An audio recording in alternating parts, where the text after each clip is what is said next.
Tonight is the 4th anniversary of Lights Out. After 4 years of fantasy and imagination, chills and thrills, Lights Out celebrates by bringing to the microphone the internationally known actor whose name has become synonymous with the unusual and fantastic. The National Broadcasting Company takes pleasure in presenting Boris Karloff in the first of a special series of Lights Out broadcasts.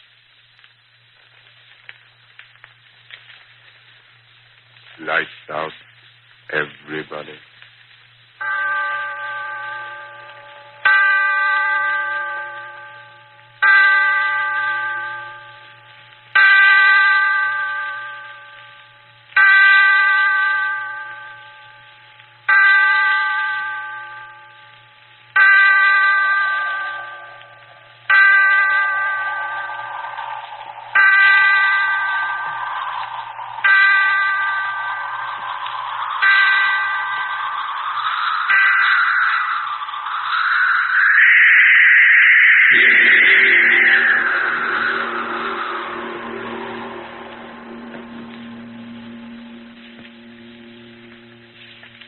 Tonight, Lights Out presents another psychological drama, a play in which the principal part is taken not by the character himself, but his thoughts.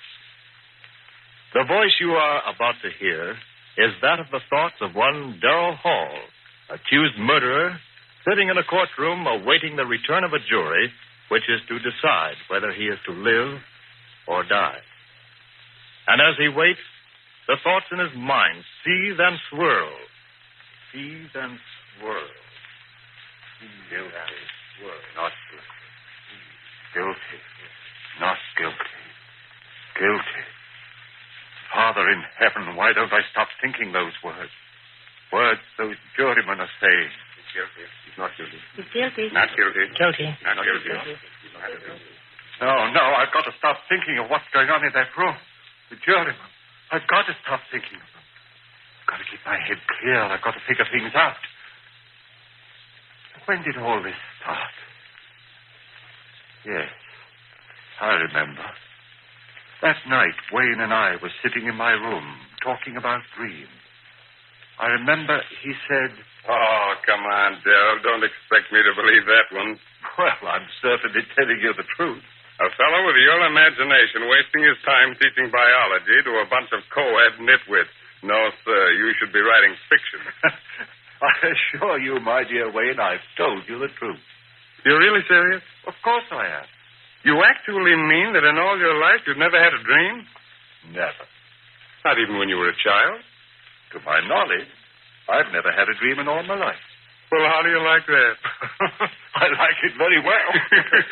I close my eyes, oblivion, and then I wake up. No nightmare hangovers for me, thank you. Now, wait a minute, Darrell. Let me get this straight. You mean you've never even had a dream after, eating a Welsh rarebit at midnight or surrounding a dozen green apples or anything like that? Believe me, Wayne, I've never had a dream of any shape, form, or description in all my life. A dream to me is just a word. Something that happens to other people, but not to me. But everyone must dream. Well, perhaps. But it just so happens that my subconscious doesn't work that way. I tell you again, I have never dreamt. Well, what do you know about that? Just unbelievable, I tell you, unbelievable. Yes, that's what he said. Unbelievable. It was unbelievable that I'd never dreamt. Then after a while he went away and left me there. It was early evening. But I remember that somehow, strangely, I was very tired. I sat down in the easy chair. Oh, I was so tired. I closed my eyes. I slept. And then it happened. A strange murmuring in my head.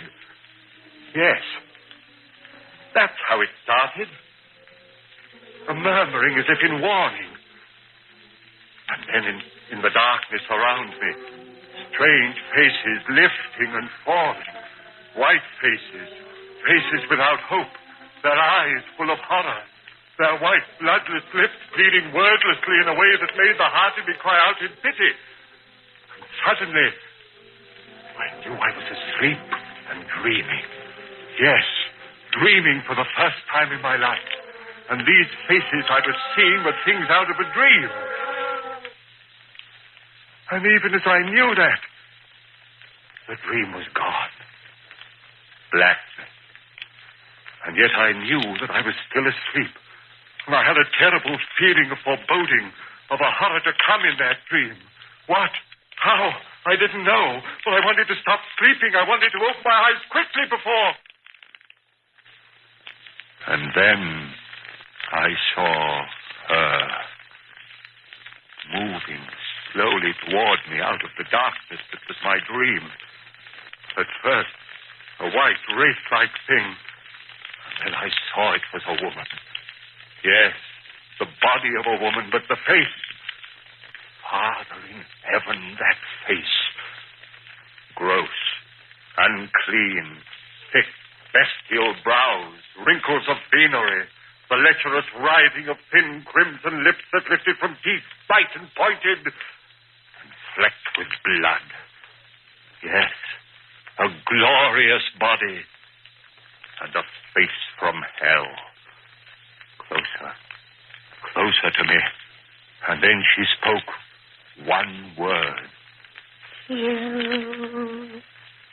Yes, that's what she said. Kill. And as she said it, she moved closer. Her hands went out, her eyes. In my dream, I screamed. I awoke. I remember, just at that second, the clock on the mantel began striking.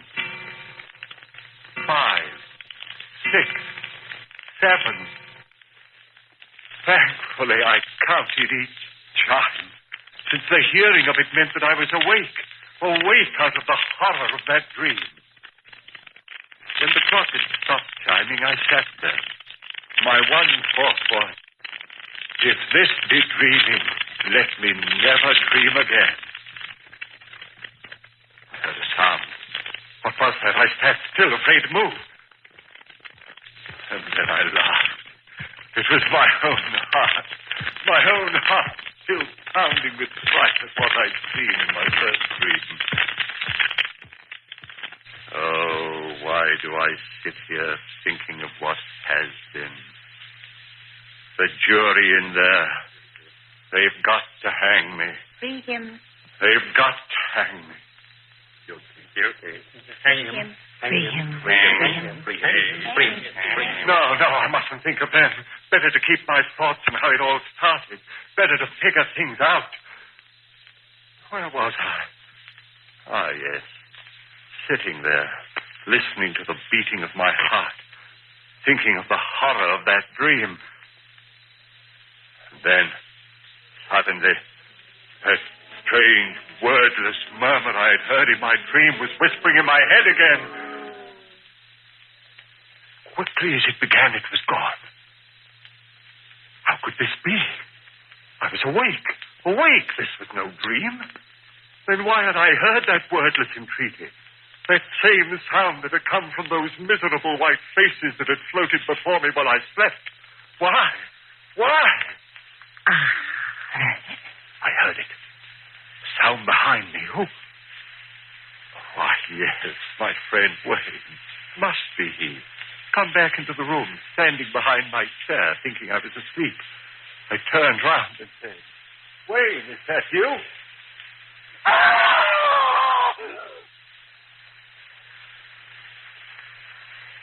Yes, I screamed. I screamed so loudly there was blood in my throat. For it was she again. That woman out of my dream. But this wasn't a dream. She was standing there, I tell you. She was standing there close to me, looking at me. And those lips out of hell said that one word. You. I jumped to my feet. No one in the room, no one, I tell you. I remember standing there, my head reeling. Who was she? Where did she come from? But there was no one in the room. Had there been anyone there? I didn't sleep that night.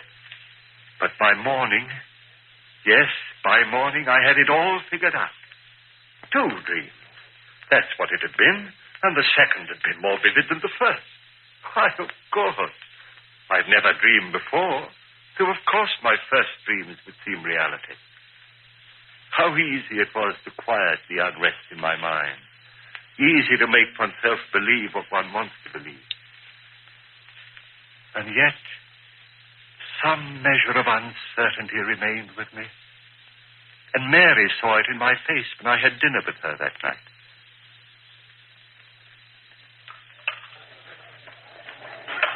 Darrell, do you mind if I ask you something?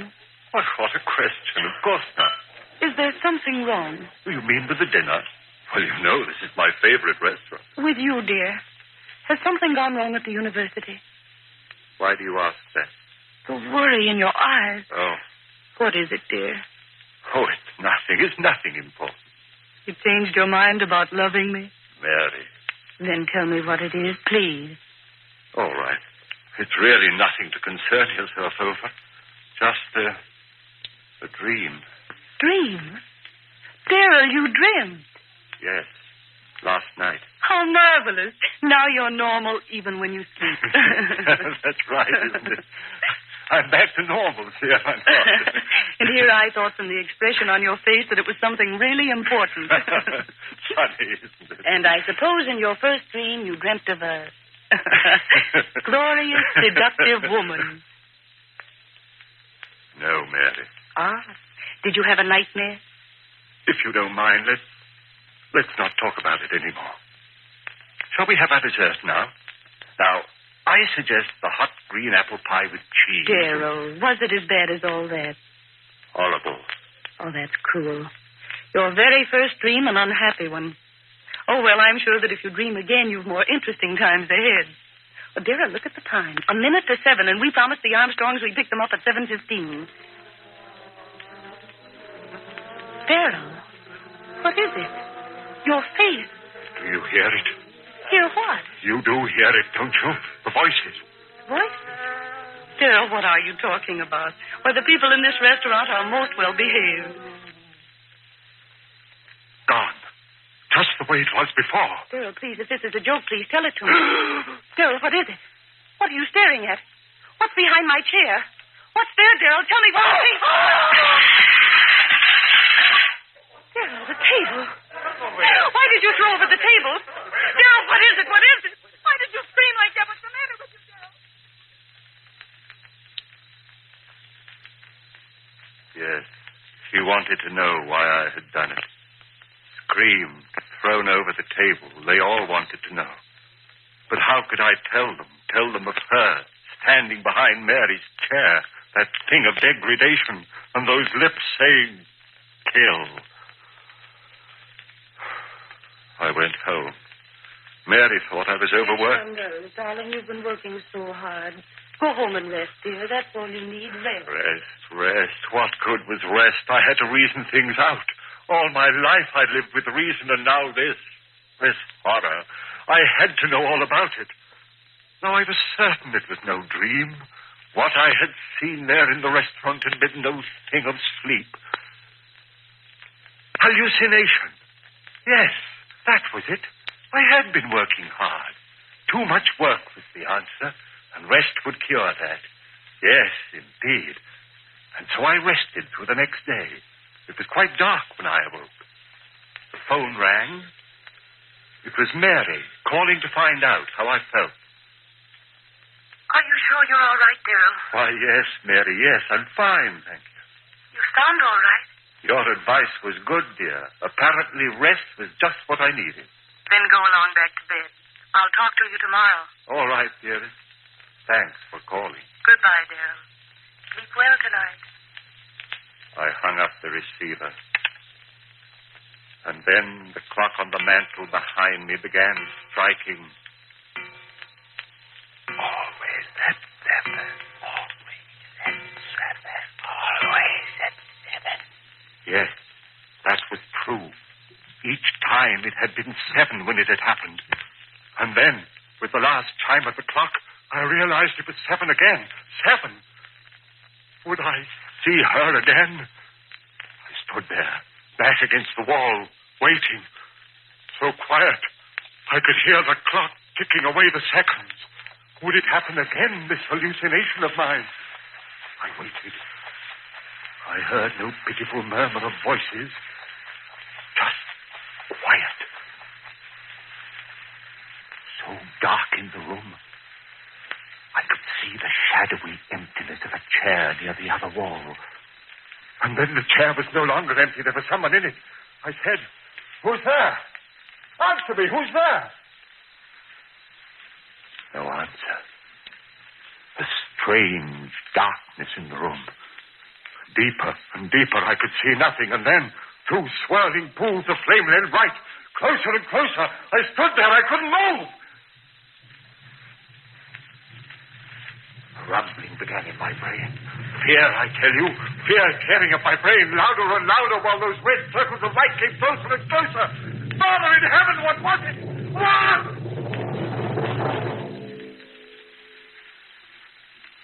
And then I knew it was her eyes burning close into mine, into the brain of me, pounding one thought into me. Kill, kill, kill, kill. Why did she say that? Why? Kill whom? Why should I kill? Why should I kill? If I had known then.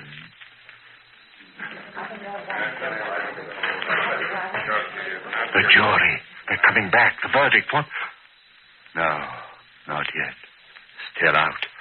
Oh, they've got to find me guilty. I've got to hang. I've got to. If I live. Oh, but I mustn't think of that. I must think of what happened. Where was I? Ah, yes. That woman. Her eyes pounding that word into me, and then gone again. But this was no dream. Then what? A voice within me whispered, "Crazy, crazy, crazy." No, I was fainting. That horror was real as the breath in me. And with that realization, the coldnesses of a wind blew around me and clutched at my heart. For if she was reality, somehow I knew that I was lost. And so it began. Night after night, the stroke of 7. First, that wailing dirge of those lost souls. And then her writhing lips.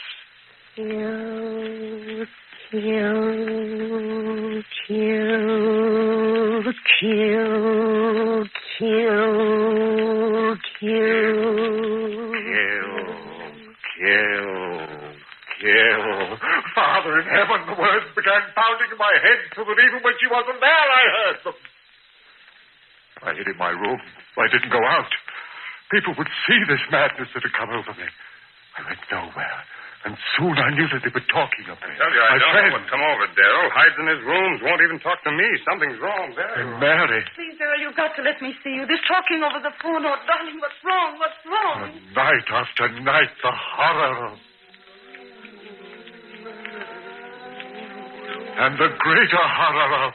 Kill, kill, kill, kill, kill. Mary pleaded with me. Darrell, if you love me, please let me see you, talk to you. Come over to my house tonight. Oh, please, Darrell, perhaps I can help you. Please, darling, please. I didn't want to go, but I went that night. Perhaps she could help. Yes. Help me understand the madness of those wailing voices and drifting white faces. Understand the horror of that woman and that maddening word. Mary, so understanding, so gentle, she could help me clear my head of the madness. Oh, Darrell, you're here at last. Mary, help me. You will help me. Oh, Darrell, your face so white. Oh, Don't talk yet. Sit here and rest. I'm sane, Mary. Believe me, I'm sane. Of course, dearest. Of course you are. It's that madness outside of me, those white drifting faces moaning at me. Rest, darling. And that woman out of hell. Woman? Her eyes and lips telling me to...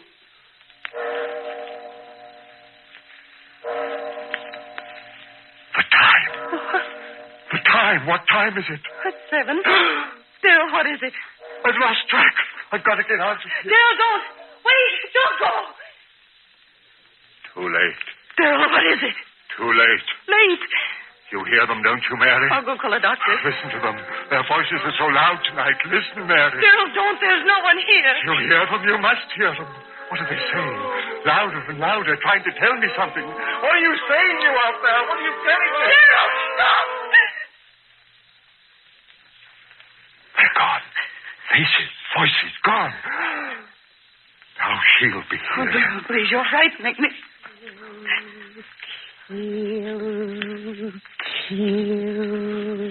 Kill. You hear her, Mary? You hear her? No, Daryl, please. Louder and louder and louder. I hear her. She out of heaven, go back, I tell you. Make her stop, Mary. Make her stop. Stop it. She devil, you. What do you want of me? Stop it. Stop it. I can't stand anymore.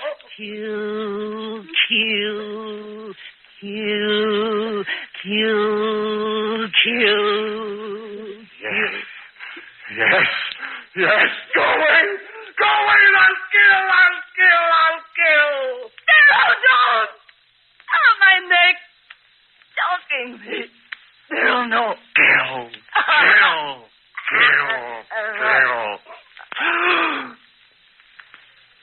Mary.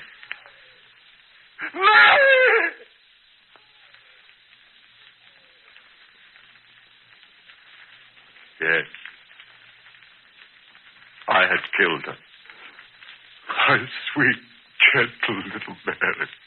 Killed her with my own hand. I opened my hand. She fell to the floor. I went out into the street.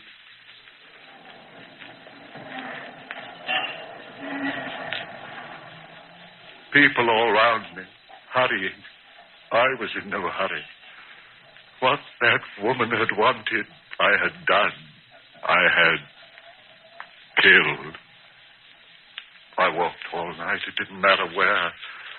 And in the morning, I found myself on the campus of the school, before the very building in which a class was waiting for my lecture. I went in. I walked up on the platform and looked down into their faces. I said to them, "Ladies and gentlemen, my lecture for today will be on the subject of the selective factor in the evolutionary..." I stopped. A murmur in the air. Those voices again. But it was broad daylight. I'd never heard those voices in daylight before. What did they want of me? What were they saying? There was a strangeness in their pitiful voices.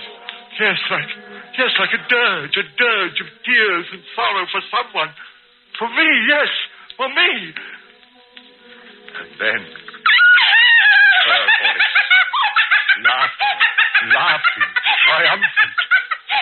Then I understood. For the first time I understood everything. She had triumphed over me. That was why those lost souls were wailing a dirge over me. I was hers forever. I turned and ran out of there like a madman. Ran. And as I ran, those voices of the damned were talking to me.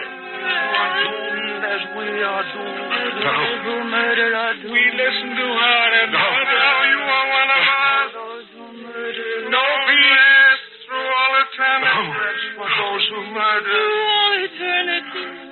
But covered with my ears and my hands, I ran. No use. I heard them. Only one hope for you, man. One hope. Expiate your crime. On the gallows. Pay for what you have done. On the gallows, and you shall have one hope, man. One hope.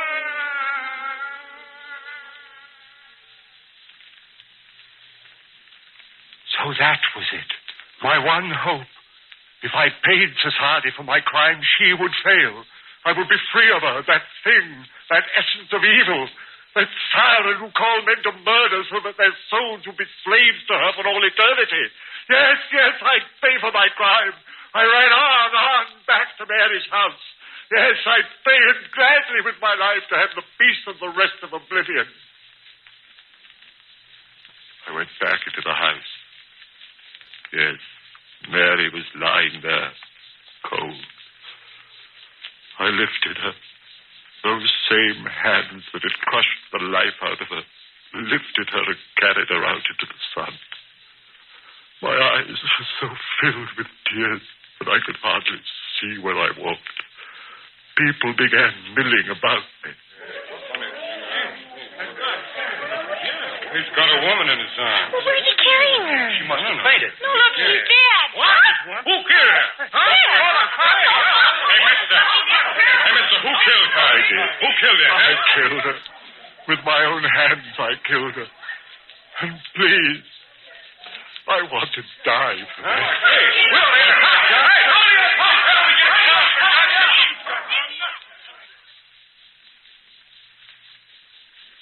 And then the trial. My friends, they wanted to save me. Clever eternities, sanity commissions, and twists of the law. But I wanted to die. I tell you, I had to die. If they set me free, if I lived and died as most men die, the death they call a natural one, then she would have me. No, no. I want to hang by the neck until dead. I want that noose around my neck. The trap beneath my feet, the jailer pulls the switch. My feet dancing in air. The noose strangling me as my hands strangle Mary. Free from my crime and I'll be free. Free of that horror with the writhing lips and blood-stained teeth.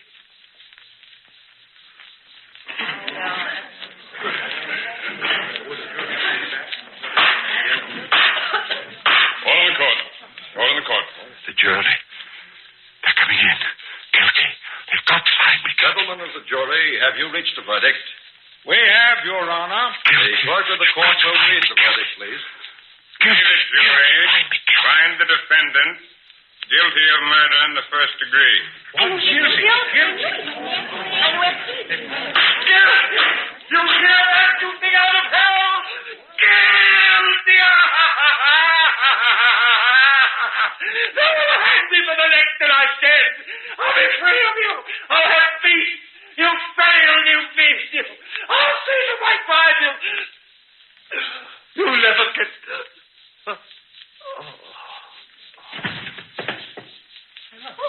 What's the mean? He's fainted. Hey, stand back, everybody. Doctor, right this way, doctor. Ambulance, call an ambulance. Stand back, please. It's no use. This man is dead. Heart attack. Holy. Would you take a look at his face? Yeah. As if he was looking at the devil himself.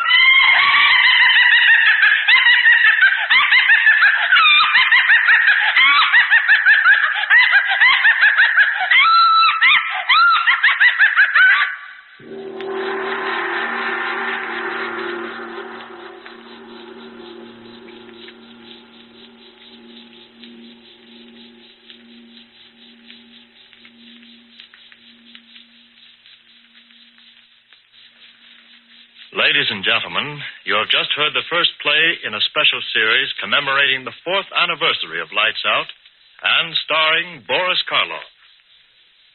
Next week, Mr. Karloff will appear in another new air drama by Arch Oboler, a play suggested by the Sibelius musical composition, Waltz Triste. It is a story of death and a revenge beyond death.